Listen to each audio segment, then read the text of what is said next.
Skirious Problems.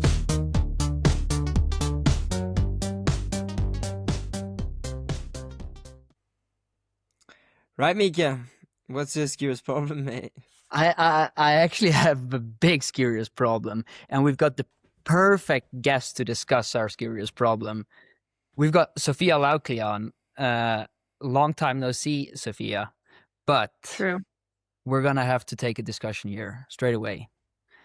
I'm We get nervous. all these we're going to the United States, and we're going to Park City in August, and everybody's like, "Oh my God, it's so hot in Park City, and like there's so much heat there." And so like all these Americans are sending us messages on how hot it is in the U.S. and stuff. And then during the football world champs, now you saw especially at the start, you saw like some news articles on ABC and stuff about how the Europeans didn't manage to cope with the heat because they took off their shirts and they had like a cold nice drink. And then I started looking a bit and like, okay, wait, but if it's so hot in the US, let's just look a little bit in temperatures. And the best example is we have a Strava session locked by Julia Kern from like yesterday, where she's trying to escape the heat. The heat. We're talking about, we done so like the calculation to Celsius. We're talking about 25 degrees Celsius. Have you heard of humidity? I was actually going to say... Do you guys think we know got that- that humidity in Europe? Like No, you're but it living was in the actually- one place, you're living in Norway, you're living in the one place where it never ever gets warm the entire year. The rest of Europe is fucking cooking the like all summer. It's Have you true ever that been on that somewhere that's session... humid? Huh? On her Have you ever session... been somewhere that's humid? Oh my God. I mean, I've been in like Thailand and I've been in like Sri Lanka, so that's pretty tropical, I'd say. I guess that's very humid. And you didn't notice like a difference that even Yeah, if it was but 20 degrees, it's still like 40. I tell you what, first thing when you Google temperatures Park City, they say, like, oh, it's quite warm, but it's super dry. So I don't think that's necessarily a problem in Utah. Very hot in August. You're gonna We feel believe hot. that it's very... Anyway, it did say on Julia's session that it was like 80% humidity, which is quite high, but still like That's 25 degrees. insane. Like 25 degrees, come on. Come on. Oh my that's God. like... I mean, you guys also need Okay. to go to Vermont now and prove yourselves wrong. It's it's Yeah. it's warm. It gets warm in the US too, but guess what? There's plenty of places on this earth where it gets warm, and Europe is one of them. Has the U.S. said that they get warmer than everywhere else? I don't know if they've said it, No, but I don't think so.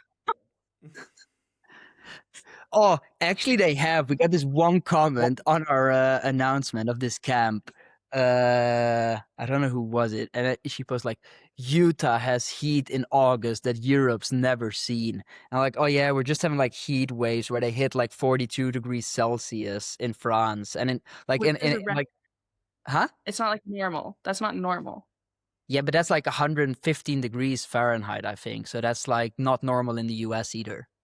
In like I don't know, Nowhere. Texas It's or like maybe like Nevada. a desert where it's a bit normal, but nobody skis in a desert anyways.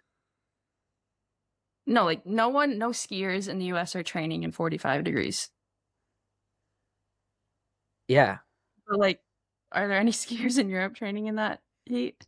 I mean, I if don't you're think in so. Italy or in France and you live in Grenoble or you live in Val di Fiemme, it gets like 35 to 37 degrees there pretty much every day when it's hot.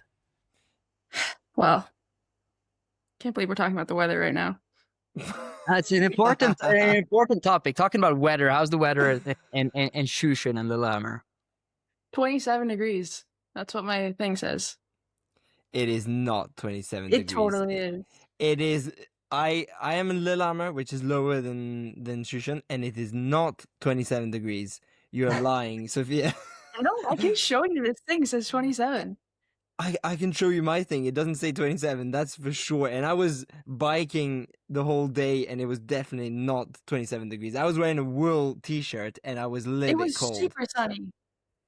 The shit It you also posted? rained. It also rained like like 20 centimeters of 20 millimeters of water in like probably like an hour.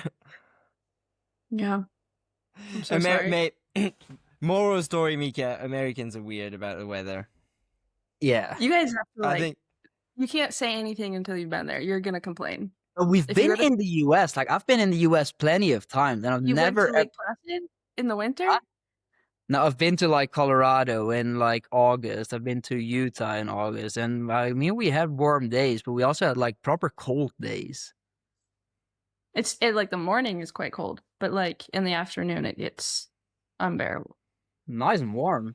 okay, enough about the fucking Super weather. interesting. Yeah, but right, last time we had a podcast with you, Sophia, we had to like take it down and like cut off some stuff because you'd said all sorts of shit. What are you gonna say this time that's gonna make it so we have to edit it?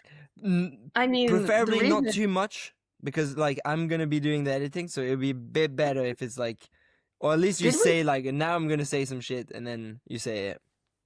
I don't think anything was edited out Oh yeah, we did it. We Oh, we eventually did did edit edit out some stuff. after the fact. But anyways, Yeah.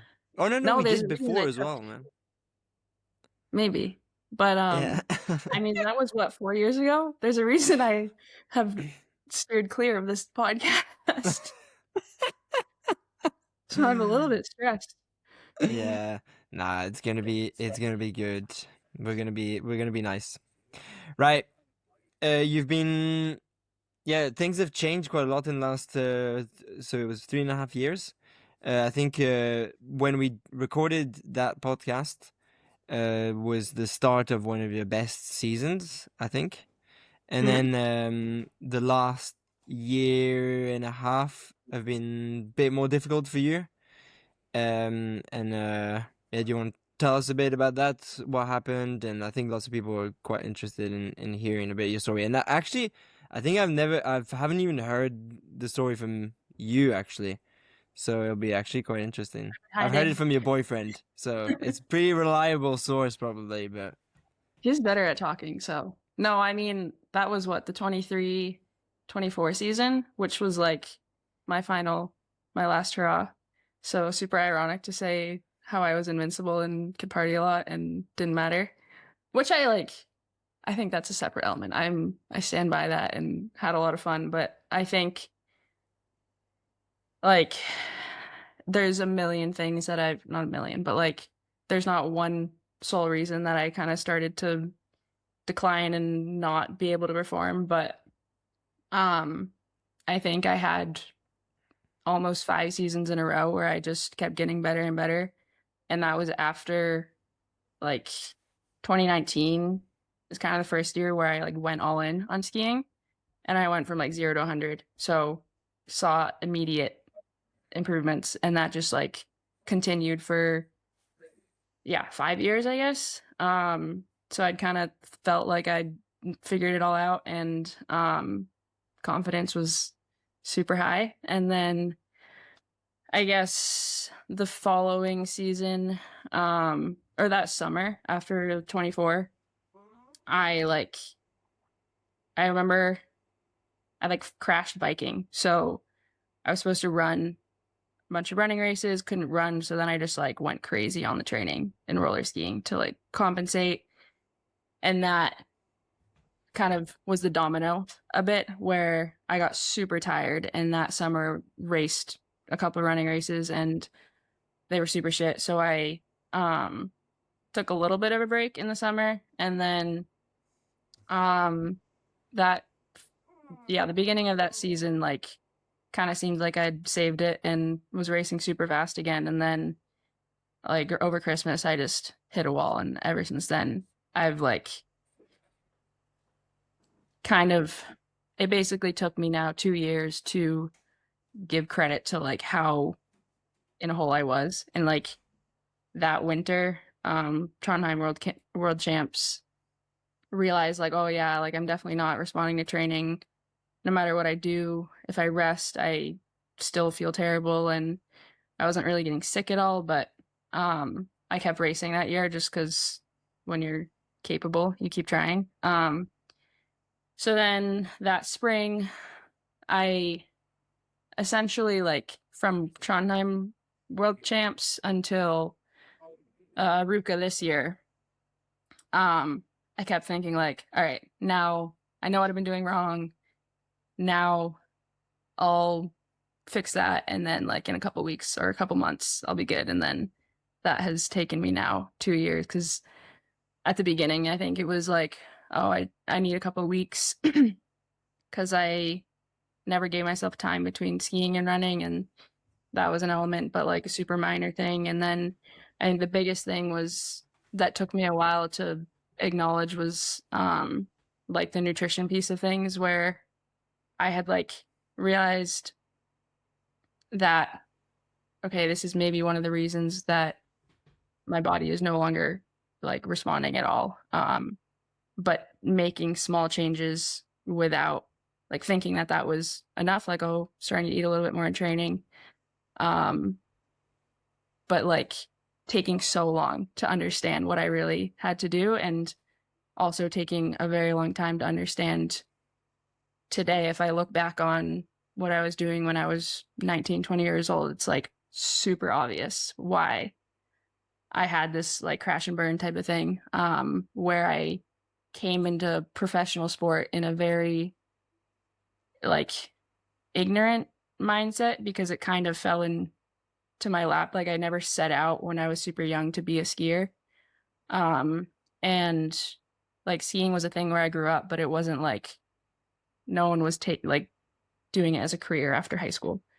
So it was just kind of like what you did in the winter. And then when I went to college, it was kind of the first time I trained and did intervals and skied with people who were faster. And I just like, yeah, exponentially did more intervals, more hours, ski too fast, like all of that. Did not put any emphasis on nutrition, because like at the beginning, like that wasn't really, I don't know, this is 2019. So I feel like even now I see such a change in the ski world in like 5 years of that focus, and like it kind of being widespread knowledge instead of like you have to seek out this aspect to learn what you really need.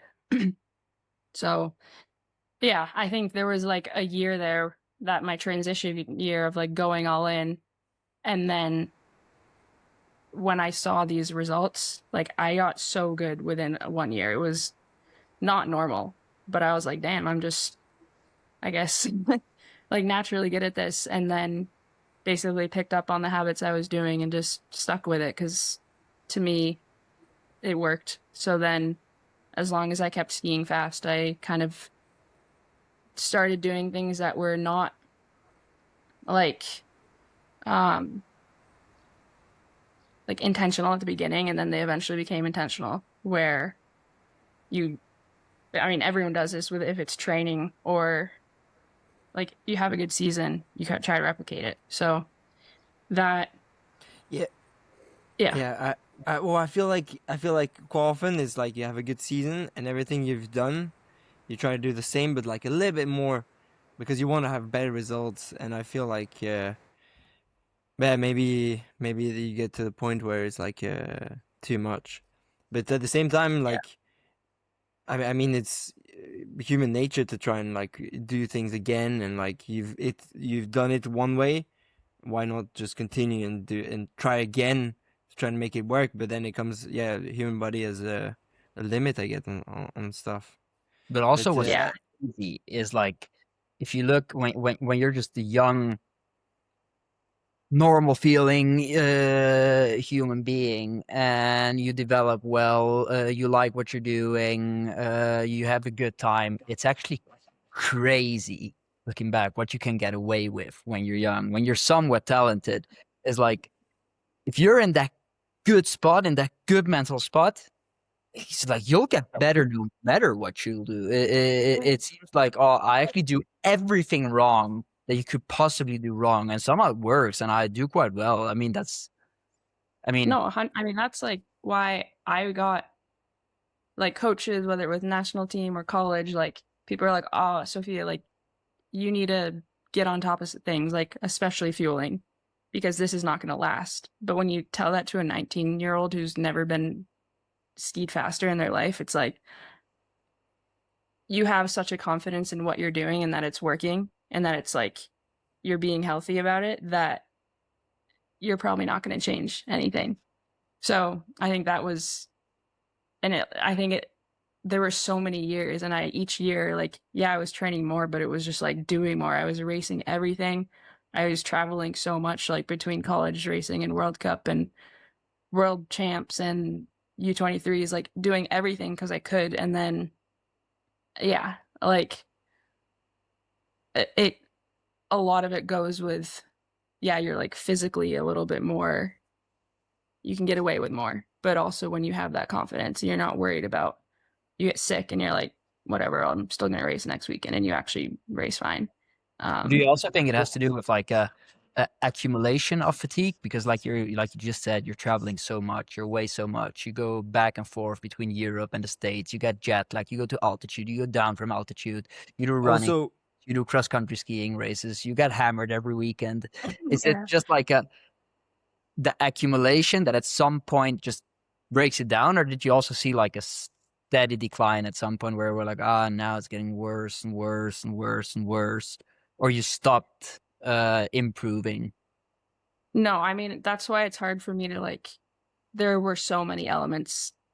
Like a big part of it is just like a Red's response of not feeling enough, but I was also, the way I was combining running and skiing was so unsustainable. I was also training, like everything was too hard. I was doing all of my intervals way too hard. There was no structure on my training. I was just training more hours each week, each year. And like, yeah, I had a lot of years that it worked. And then essentially, I think there was like maybe one season where I raced like the NCAA circuit, I raced World Champs, I raced U23 and World Cup, and I did not race well that year because like no matter how young or good you are, like there's a limit. But after that season, I bounced, like I was like, I'll take a couple weeks and then bounce back immediately. So then I think what happened in like 2024-ish, 25, it was like pretty much overnight where I kind of struggled in the summer, but then that ski season, like I could still get away with taking a couple weeks off and that was enough. But then after the like last races before Christmas, it was like I woke up one day and I was like, oh my God, like waiting to wake up sick, but I never woke up sick because it was just like, okay, now I feel like shit and it's permanent. So I think it was like, yeah, there were signs before that, but it wasn't like I got a little bit worse, a little bit slower in races and in training. It was like all of a sudden, oh, I can't compete. Like Yeah. I have, like, I'm nowhere near potential. So I think when you have such like results to back up your potential, and there's a lot of denial involved in like the extent of things. So like I could have easily had a perfectly normal ski season this year, raced World Cup, gone to the Olympics if I had known 2 years ago what to do and like to pull back then. But like that's I even if like I would have never done that in the moment because it was like, oh, I'm a little bit tired.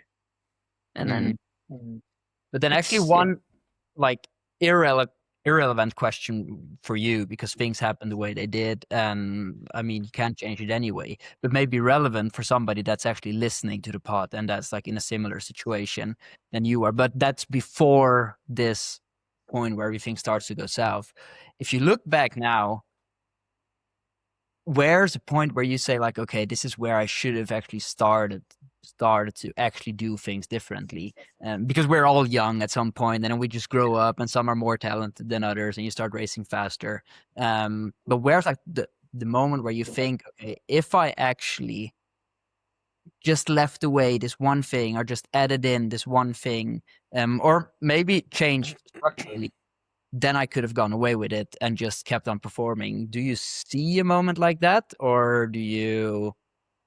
I think there were like enough things that I was doing wrong that, for one, it's hard for me to look back and say that, like, if only I'd known, and I regret everything and I just wish I was smart from the beginning, because I honestly don't feel that way at all. And it's not like I want anyone else to go through this, but it's a pretty, what, like, everyone's story or trajectory is different, but like this issue is not abnormal. And I think I am just pretty like distanced from, especially this ski season and missing the Olympics, like grateful for it all, because like I think it can often be like, if you don't actually go through it, it's very hard to learn what you need and what works for you. And I think because of that, like, I'm not, I feel old now, but like, I still have quite a few years. And so I'm happy that I went through this relatively early, so that like I can take it all and ski another 5-10 years and be a lot better. So I think what I wished was different for sure was like, I have been very independent forever and like haven't really put a huge emphasis on like the importance of a coach and like the general support around you, beyond like, okay, I want a coach who's knows training and like has success with athletes and like they know how it is to make a good skier, and like, but never putting anything more into that relationship of like real trust and like support beyond the training. And so I think that was a very big element of why I kind of, one, went so far, and two, like took me so long to figure it out, because I didn't have really anyone else around me until very recently to like if I had who I have today, like that would have happened, because from an outside view it was very easy. And it wasn't like people weren't like I said, like some people would pull me aside, but it was never like You didn't have that like connection. yeah, so it was like, yeah, thanks, like, but like that, it's, I mean, people talk about it a lot now, like just having a support team around you it's, I think now I just see the importance of it, because I would still be making a lot of mistakes today if I was like trying to do it on my own. And I think that's like, as athletes, we're very good at a lot of things, but there's a lot that we don't know. Or like, Yeah, but we don't always have our own benefit. I think what you said a bit earlier about like you're doing things, it's working, and you get that confidence. Like it's really hard for an athlete to be like, okay, then I should like do completely different, even though it's currently working. So But is then it you need to. different, Jimmy, or No. is it just like be a little bit more cautious, be a little bit more on that side, a little bit more on that side? It's not always that you have to do something completely different. I feel quite often Yeah. people start to or don't perform the way they want to perform. It's just because there's like a lot of things that they've gone a little bit too far off path on. Mate, I was just about to say something like really inspiring, and like you cut me in my inspiring moment. This was supposed to be my big moment, Mika. Man, you've had your big moment. Fuck. Mass start. No, but Right. I think I think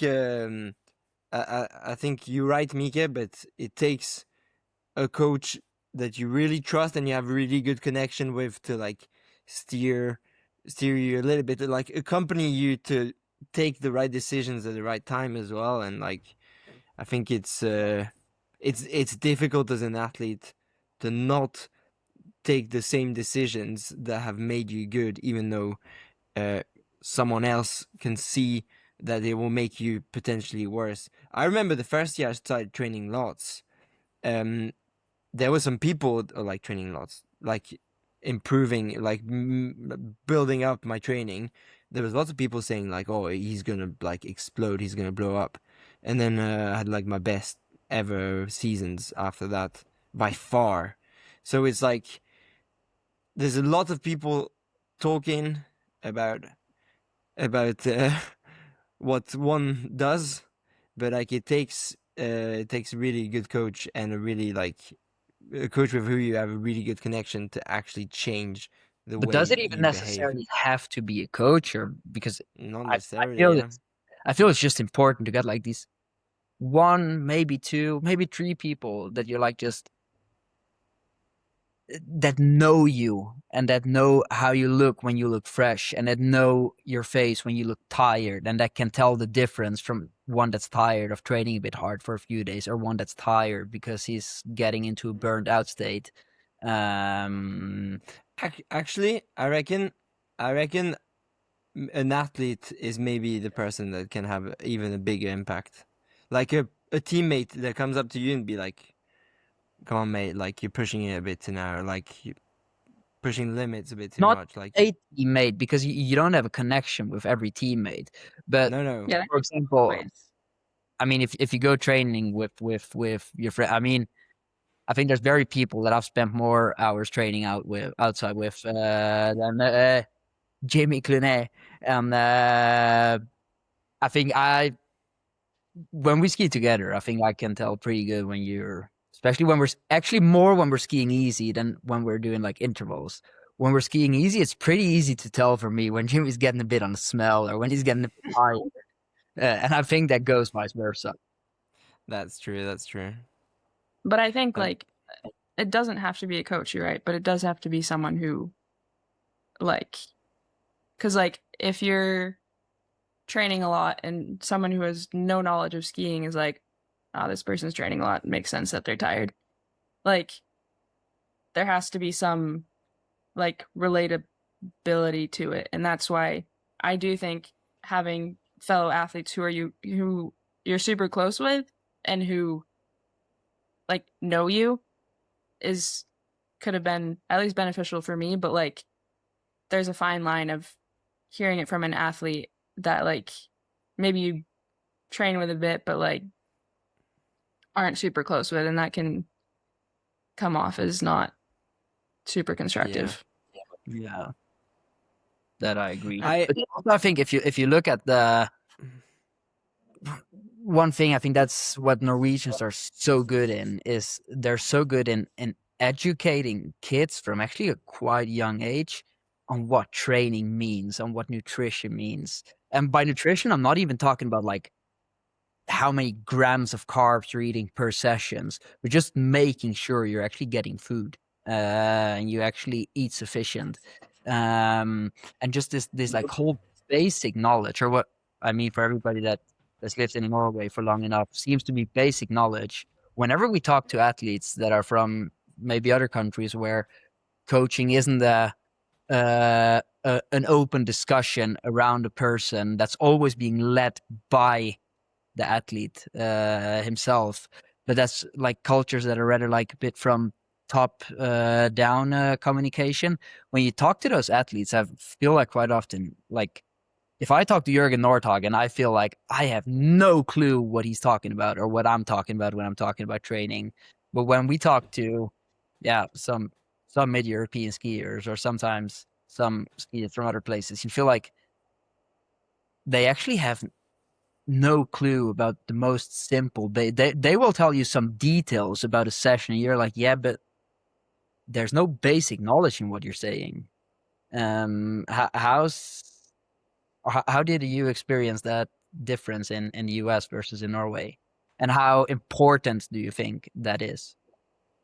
I mean, I do think like the general training knowledge is more widespread in Norway. That's like why it's easier to like that's why you see more talent here is because it's just a little bit more ingrained. But I think when it involves like advice around nutrition or training, like habits, whatever, I don't think that's lacking in the US. I think for me, a big part was and this is more common, I think, in the US, that you're part of very many teams. Like maybe you have your club, you're training with your club in the summer, then you go to school in the fall, and then you're also on the national team. And so it's hard to build like from the coach's side and also the athlete side, like, okay, you're just kind of jumping around. So you're never able to, and you're not, it's not never, but like for me, I was never able to build like, okay, this is my team. This is who I take advice from and really discuss training and everything involved with sport. So I think that's what was maybe the part for me where I just like never learned, but I didn't give the effort to learn. And I just, I think, I mean, like I said earlier, like I do feel like it's changed a lot in 5-6 years. Because I think 6 years ago, like if it wasn't your profession, you didn't really talk about it because it was like more danger than good, which is not true. But like now, I think the times that I am in the U.S., it's clear there's been a huge change in everything, and those topics are more discussed between a coach and an athlete. And yeah, I see young kids in Norway, like it's clear that there's a little bit more of a pipeline, but I think, yeah, it's not like it's every other country is behind and we don't know those topics. I just think, yeah, like it's maybe not as widespread. But how do we get to a point where we actually encourage curiosity? Because I feel lots of people and lots of people that are from these like big stiff systems or that are caught in these big stiff systems, they're also not really curious about training. Like, oh yeah, I have a coach and he just tells me what to do. And if I change coach or if there's a new coach next year, then there's a new coach next year. And then if he wants to do something else, then we'll just do something else. So there's also no ownership over one's own career. But I mean, that's what I think. Mhm. I think that leads to a lot of people struggling. Like, Yeah. I changed a lot when I moved to Norway, and like, for the most part, it was doing more and skiing with faster people, which made me really good in the short term. And then, like, I think it's really hard. Like, athletes are used to having coaches and being told what to do, and at least for me, I like that. But then as soon as I realize what I'm being told to do is not working for me, I'm like, shit, I have no idea what to do. And I don't know how you change that, but it's like, I think there was maybe a little bit of discussion around that with the Norwegians and the national team this year. Like, I have my coach that I know works for me, and I don't want to leave that because, like, you're scared of doing something different, and maybe that's not going to work. And I think that's valid, but it also goes to show how like dependent we can be. I think if you But- compare it to cycling also, it's like, or teams with sports with private teams. If you go to a private team and that team is actually your employer and they pay you, and therefore they're like, okay, but we want to control this situation because we are the ones paying your salary. I think then it's fair that you just go their ways, because if it doesn't work out, you either find a new employer,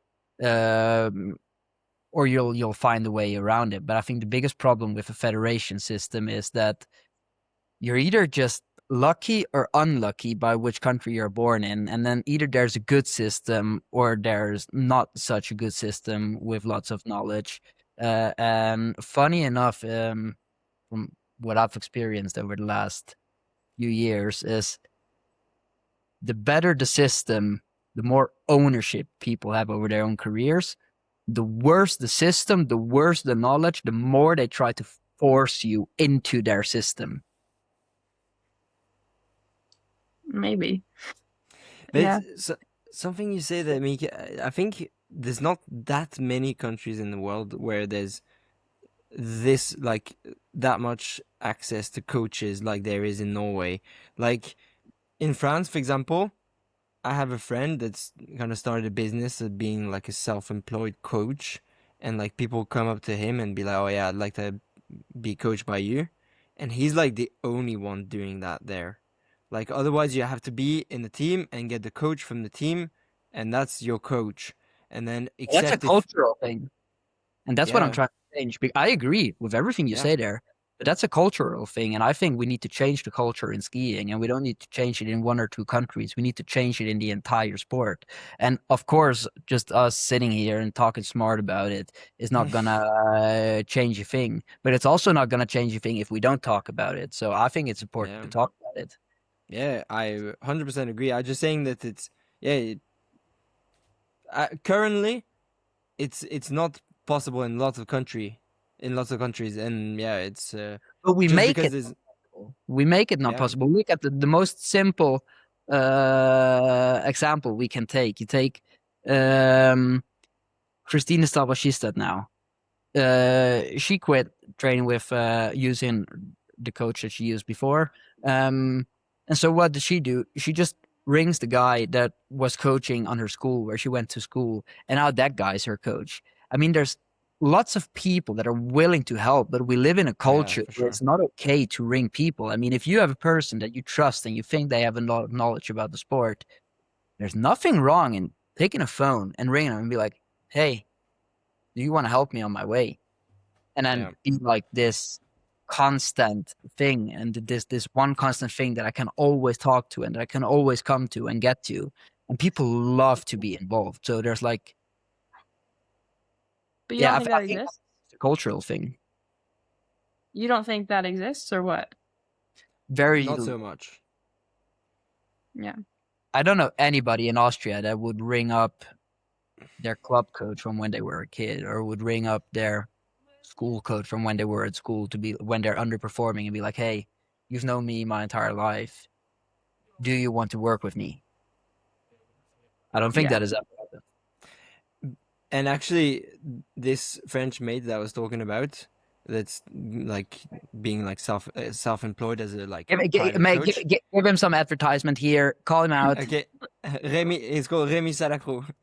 Apparently, people on the national team, they actually hate him, or they don't hate him, but like the coaches in the biathlon and the cross country, they feel like kind of threatened by him. So Yeah, he that they lots of threaten. people don't like him, from what I've heard, and like they're like afraid that he's gonna come and like steal their jobs or like steal their athletes and that kind of stuff. And I think that's like kind of a bit toxic because I think the athlete should be able to choose who But they I think want them to coach. the US does not function like that at all. Yeah, yeah, How Like does the most people are coached by whoever they want, and that's typically the club coach.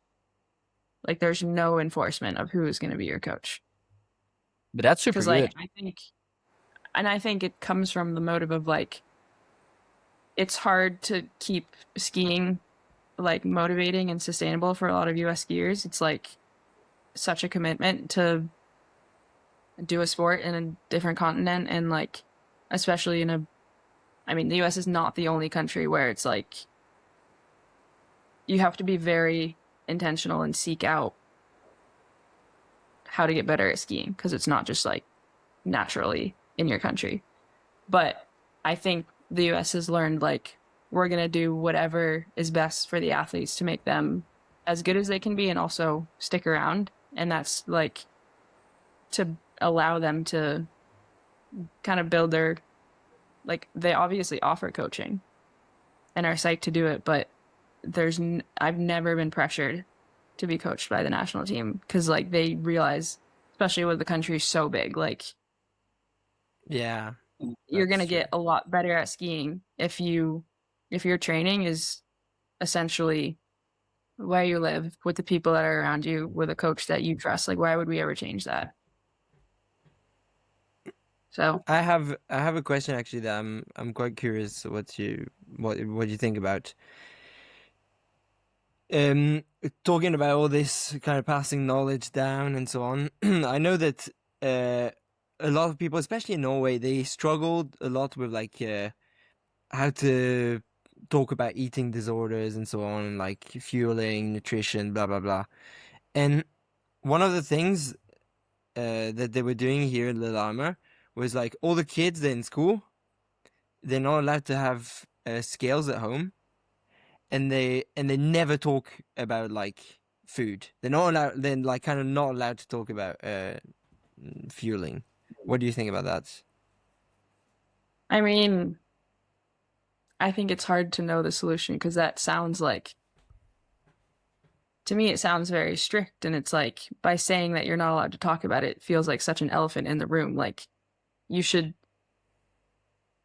I don't know, like, if I'm I not, were by a the way, kid, I'm not sure if that's accurate, if they're not allowed to talk about it, but it is true that they're not allowed to, at least in Antigua, they're not allowed to weigh themselves. Or I think I that, felt like maybe they're allowed to talk about it, but like there's like kind of this thing that Stigma people around. shouldn't talk about how you fuel and so on. I think there's a difference because, like, if you ingrain the culture of like, don't talk about it, then like, if you are struggling and then you're like, damn, I can't like discuss this to like figure it out, that's dangerous. But like, being around, I mean, like, growing up skiing, being around a bunch of different athletes, like, weight is a huge topic. And I think mostly among guys, like, saying like, oh, like, sick, I was only this, like, I went down this amount, or like, I think it's a little bit gendered, but just in general, like, I've noticed a lot of commenting on one's own weight, like calling out other people for their weight in like the younger skier population, which I think is really harmful. Yeah.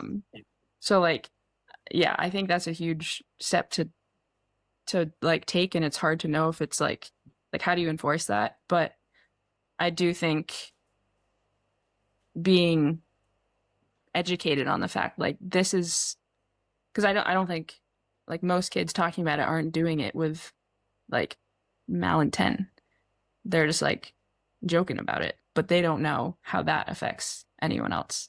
But there's I think also a that's the problem. difference in kids commenting on other kids, because I think just the harsh reality of the world is that kids are the most evil things on this planet. They're so mean. It's Honest. unbelievable. It's insane how mean kids can be to each Yeah. other. But I feel if you're an adult, you can never ever call out a kid for their weight, because most likely, if you're at a point where you want to call them out, they're probably struggling with it themselves, and then calling them out is not gonna help. But I feel that educating people about the importance of stuff, what leads to what, how you can achieve certain things, how to not achieve certain things. I think with weight, there's a lot of things rather not to do than to do. Losing weight too quick, trying to gain muscle weight really quick. Like, all of these things are probably rather risky than safe, not only for physical performance, but also for mental performance and your mental health. But I think it's just the whole education around nutrition. I mean, I've changed. I mean, I know we've talked about weight on the podcast before, especially in the start, and I've definitely said things that I wouldn't say today, because also I view it a bit differently now just these days. I think there's just an ideal weight for people, and that is not necessarily as skinny as possible, but it's also not necessarily as muscular or as heavy as possible. And I think Yeah, getting an but understanding of this, like this, just what is weight actually? What does influence my weight? I think getting people to understand that better is also going to lead to a healthier mental mindset in sports.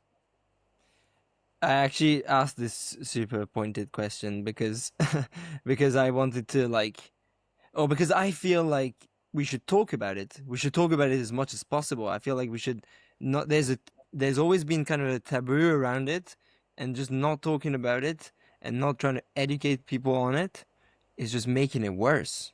And I think maybe we should just. But again, me and Mika, I think we will always struggle to understand what it's like because we haven't experienced it ourselves, and I think it affects women a lot more than men.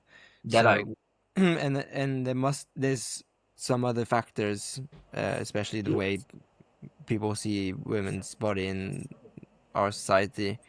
So, yeah. I think though, like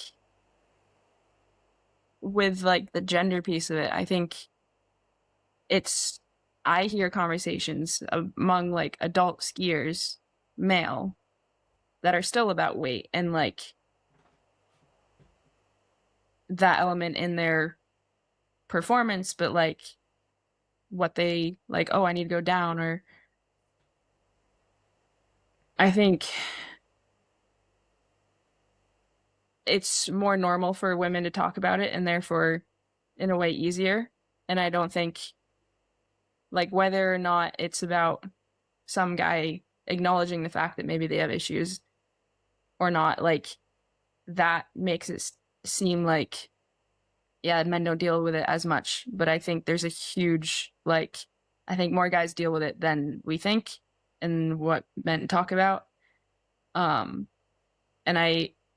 But I agree that like I've never heard anyone like outwardly talk about this discussion, and I think it's a lot of issues, whatever it's going to be, comes down to comparison. And when you start comparing weights when you're 14 years old, when everybody is like so completely different, and especially in skiing, like it has like you can have the two very best skiers in the world and they're probably completely different weights.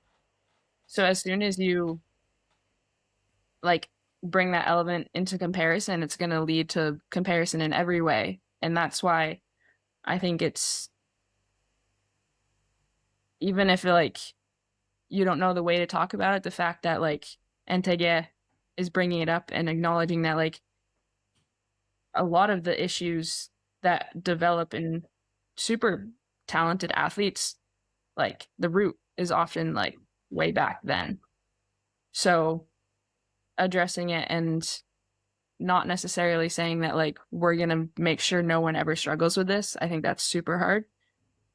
But like you said, having a normal conversation about it is like, it's crazy how like touchy it is when it's relevant, especially for women, but I think it's definitely not really talked about enough. Or like I just feel like when guys say, yeah, like luckily we don't have to deal with it as much, I just don't really believe that. And I think it's hard to make that statement and then kind of give the impression that like, okay, if a dude is really focused on his weight and like manipulating his fueling to try to change it in a way, but is like, I'm fine though because I'm a dude, we don't actually struggle with this, like that's a bit contradictory. Yeah, that's not what I was meaning. I think I was more meaning the fact that like history just shows us there's less men that have had that problem. I'm not saying that no men have had this problem, but yeah, for sure. But purely historically, I think that eating disorders are, if you look on data, they're more common amongst females than under men. That's true, Mika. but I think like dudes care about their body too, and so yeah, there's a difference. we care. Like, I mean, we definitely care, and we're talking lots about it. But I just think it's maybe a less emotional topic for most men than it is for most women. If that's We're just that- mentally weak, Mika. Yeah. Put some sweets in the room, and then me and Mika in the room. Like, even if we told ourselves no sweets, there's definitely gonna be some sweets being eaten. So we're just that women are just mentally stronger, and they can just Is there a problem push with it that? push it to the extreme level. Maybe that's just what it is. Yeah, that's my bro But I'm science always analysis. I'm like taken aback from the difference between female and male culture of like, you guys comment about each other's bodies all the time. That And is you're like, yeah, we don't care. And I'm like, really? So I just think like, Jimmy is always maybe- fat shaming me. I'm actually call it. Jimmy actually fat shames me. Unlike that's what I'm like. That is so you're- untrue, Mika. No, but I don't know. But I think it again. Maybe this is really simple. Maybe this is just. I feel like it's just the way people see women's body in the society. Like having a guy that's like a little bit chubby is like fine, but like women have to be like perfect, and like I'm fairly lean, but I have all my fat just over my abs, and so I will never look like really good and ripped. But I'm fine with that. I don't care. And I think So if someone like, if Mika said like, commented about that, you would be like, completely whatever. oh, what do you mean if? This has happened Okay. many a time, Sophia. You guys are being so hypocritical right now. But I'm always body positive to Jimmy. I always tell him how ripped he is. No, but I don't know. Purely from experience, for me personally, I'm okay with my body, and I think it's maybe much harder for women. Is there any way I can, because the way they're expected to be more perfect than men? I don't know. That's the way my bro science analysis. Oh, I mean, I think Let's just not get tangled up in this. Let's not get tangled up in this right now. I we think got we've really talked. changed up in it. I don't know if I want any of this. Yeah. We're gonna leave it. And Okay, last thing I want to ask about.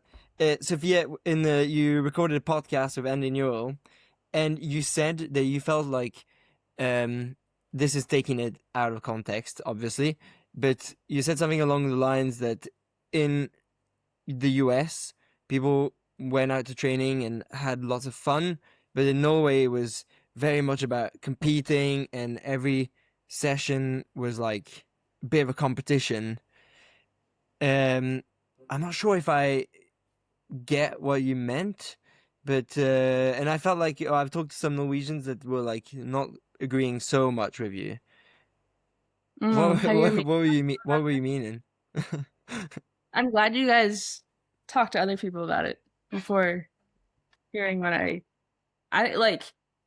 My point with that was initially it came out of like the culture piece of, now that I live in Norway, like I see why this country dominates, and that's because of the like how skiing is ingrained in the culture, and you learn how to train and like the aspects of training when you're a lot younger, and it's like you don't really have to seek it out as much. And I think the competitive piece of it, like Meek and I talked about this skiing, I think a lot of it comes down to my own experience. Like a lot of the sessions I've had, and I'm mostly speaking about intervals, like easy sessions are kind of the same everywhere I've skied in the world, but like I've never had such like high level of tension, and I've trained with a very like select group of people in Norway, but my general takeaway is like, I won't say that in the US we weren't competitive, but we were competitive in the way like we just want to win. We just want to be the best. And I think there's a level, or like an, is that why you say it's like only hot in the US and nowhere else in the world? Because you also want to win the temperature? did I say that? I never said that. Like the whole aspect of like they're fighting for positions in Norway, and like if someone beats you in an interval, that like is kind of a threat, more of a threat. And so that's why I said like the sessions I've had in Norway have felt more competitive, because like it was like whoever didn't win would storm off, and like it was all about like winning the workout. And again, that's not everywhere, I know, but like I have also seen like it's not like people come back from a session and they're like like everyone was like, it was like a dick measuring contest. and everyone's pushing super hard, and this is easy, like an easy session, and like half the guys, it's a threshold workout.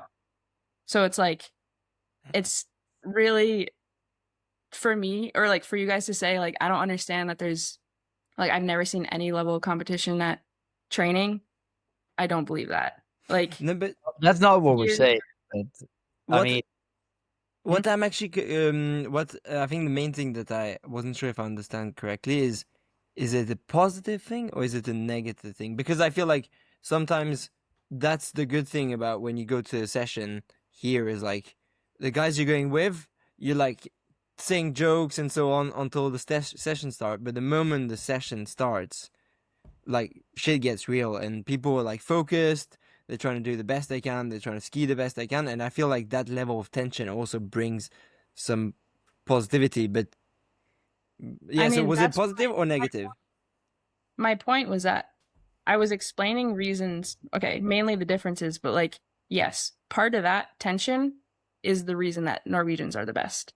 They push each other more than, I think it's not necessarily like push each other more, but you have a group of 6, 7 skiers like pushing each other. Like, that's hard to find in a lot of other countries.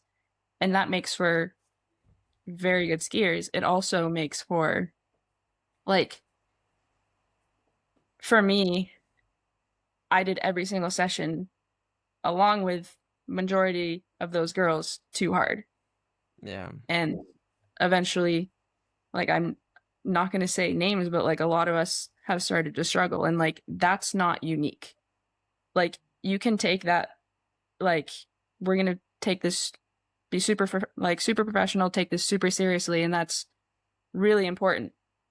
But if, like, there's a fine line, like if you do that every single session and just like make the session too hard and like ruin the intent of it, like, I think that can lead to, yeah, like physical struggle, but also just burnout, because it's like Yeah. you have to be so mentally on all the time, because like whether it's guys are super hyped or girls are really excited to train with each other, it's still like super stressful.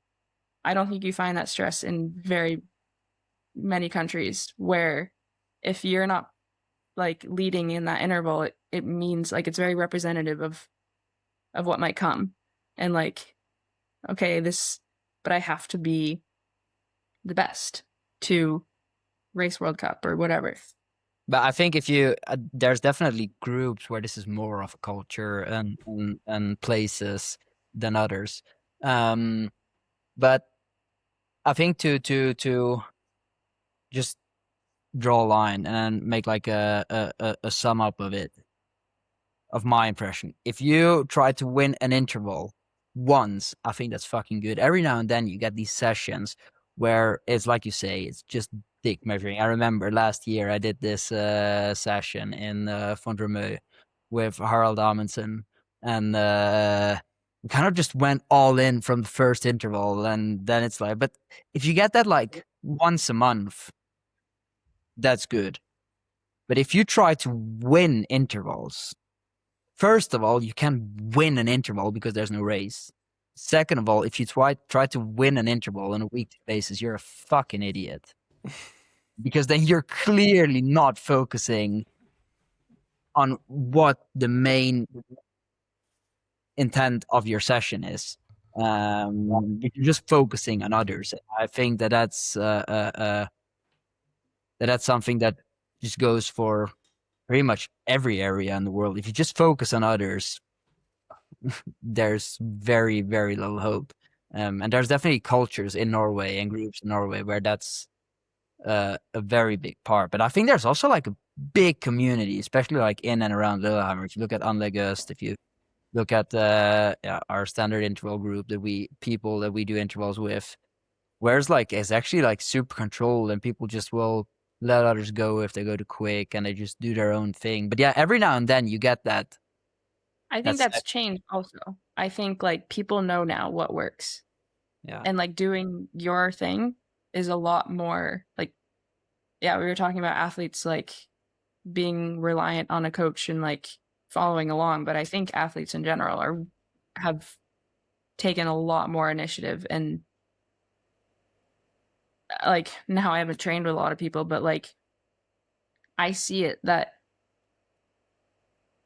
I think it used to be more normal that intervals were like an actual competition and it was about winning. And I think that is less and less common. Yeah. But I do think like I don't necessarily feel like that's what I'm talking about. I'm just talking about like there is a level of tension in the Norwegian ski culture in general, whether it's in training or not. That's like it's just a little bit more high strung than what I am used to because the standard is so high. And like we are trying to be super good skiers, but we luckily don't have to have as many stressors about like whether we can race or not. And that makes training a lot more fun. And that means that like we don't have to have that. Well, I feel like we probably all do have the like cloud over our head when we're out training. Like, I hope like that it's going to work and that we're going to ski fast. But there's less like black and white. This is like make or break. I mean, the one thing that's definitely about this tension thing that you said, that's definitely true. I feel like it doesn't really matter which Norwegian skier, if they're like a high level Norwegian skier, it doesn't really matter which one you'll talk to. You're like, oh yeah, what's your goal this season? What do you want to achieve? And they're all like, I'll try to qualify for World Cup, go as much World Cup as possible, and that's what they all say. It's like that's everybody's goal. Try to go World Cup and go as many World Cups as possible, and maybe go to some World Cups that are not in Norway. That's like pretty much if you'll talk to the top 50 in Beitostølen and you'll look all these guys up in summer, you'll talk to them. What's your goal for next year? That's what they'll all say. Nobody has a different goal. Yeah, I'm super happy. I don't have to like be hard to motivate. Honestly, even like, better is. Even better is you ask people after Baito how it went. Because the thing is, everyone that's going to Baito, every Norwegian going to Baito, they think they're gonna go to Ruka. They all think that. So they have to. Yeah, I guess like, so. They have to think that. Otherwise, like you would never show up. If like maybe they don't think they go to Ruka, but then if like the ones a bit more realistic, they'll try to go to Trondheim. At least. Yeah. In Baito and Gola. Not anymore. Now there's like what, 10 places? Huh? Now there's only 10 places? Yeah, so now there's even less going to World Cup, so gonna be even more broken people after Beitostølen this year than the past years. Yeah. Right, we're now in. And I think we should ask Sophia. You've been on the podcast before. And we've asked you what your best session was. I actually cannot remember what you said. But since you've already been on, we'll ask you another question. Mika, do you want to do the honors? I can do it. So we've kind of forgotten we should have actually looked that up before. Yeah. But it was unmemorable. If you had to do one session and it'd be the worst session you think of, with two people you really not want to do that session with in the worst place possible, what would you do? Where would you go? And who would you bring? I guess you guys. No, I'm kidding. I knew you were gonna say that. Oh. No, my least favorite people to ski with are like the master blasters who breathe down your neck and roller ski and like Maridalen. Yeah, that's but I like Maridalen, so it wouldn't be there. I don't know. Like, I guess something like, we'd have to go up to Tryvann, but you have to go down. So if you just had to do downhill reps, and I just was with a group of like the 65-year-old Birken guys. Yeah. Who's the two guys? I don't know. Yeah, but that doesn't matter. She said some master blasters that want to push you in the downhill, and they feel threatened that they get beaten by a girl, so then they like. No, but honestly, like, they're skiing faster than me. But you guys have this. And then they come up and they're like, I'm like, I know you're skiing faster than me, so you can just pass me. But then they just stay. Well, we just want to talk with you, Sophia. It's like we They see don't you. talk. They don't talk. I mean, you guys have this, and we definitely always try to talk. I want to cut this answer out. I want to do something better. Nah, Nah, it's a good one. That was. I a good feel like one. these guys are actually great people, and I just don't really want to train with them. I mean, you wanted to say us, and like we're also great people, right, Mika? I think we're great people. I don't know. Yeah. The last time I skied with Mika, it was really heated, and my heart rate went up, so I had to take a break. Because we were talking about that exact thing we were talking about just before Yeah, this I think you competition. guys have been shit talking so much. Yeah. No, it was good. Not so much. Just We actually the haven't done any usual. talking. Yeah, but we actually haven't. I think we're an hour and 5 minutes in. Yeah, just last thing, Sophia, because we didn't ask, how are you doing now? That's really good to wrap it up. How you do now? You do well, right? Okay, thanks, Sophia. Ciao. So kind. I'm getting better. I'm like taking it so slow. Like, this is why I'm saying having a new coach and people that hold me back is what I need, because I've like basically taken 4 months now to get closer and closer to training normally, which I'm basically at now, like as of like a week. So yeah, I mean, I still am. I couldn't race tomorrow, but I'm at least like responding. So I guess that's all I'm asking for right now.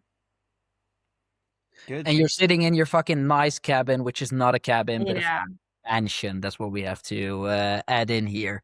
that's the In cherry on You know, Yeah. with your BF. you know, on Zoom they have these like backgrounds that look like perfect house. my house. This is is background, exact. is what you're This is. saying. It looks like a fake background. It looks Actually so does. good with It's like so good. the fireplace, the nice chairs, the windows. It's not It's bad. nice. It's very nice. Yeah, living a dream. Right. Anyway, thanks so much, Sophia, for sharing your story with us. It was actually really interesting. Yeah, it was. And now we're all gonna watch Tour de France because that started. Now we get back to the important topics in life. And It's also 4th of July today, guys. oh yeah, it's 4th of July. Okay, this is gonna be published Yeah. tomorrow, I guess, or the day after. It's the 4th of July today. How big would it be if Quinn Simmons actually won the opening stage in the Tour de France today and took the yellow jersey on the 4th of July as reigning national champion? That wouldn't be bad. Has it happened? When is the race? No, it Actually will now. not. It's It's- not going to happen though. It's is not it? going to happen, but it's also not completely impossible. It's very Yeah. impossible, but not completely impossible.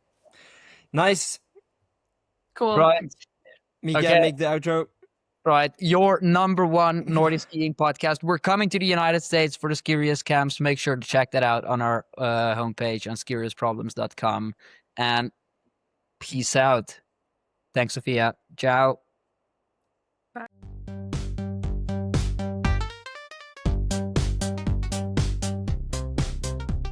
Skirious Problems.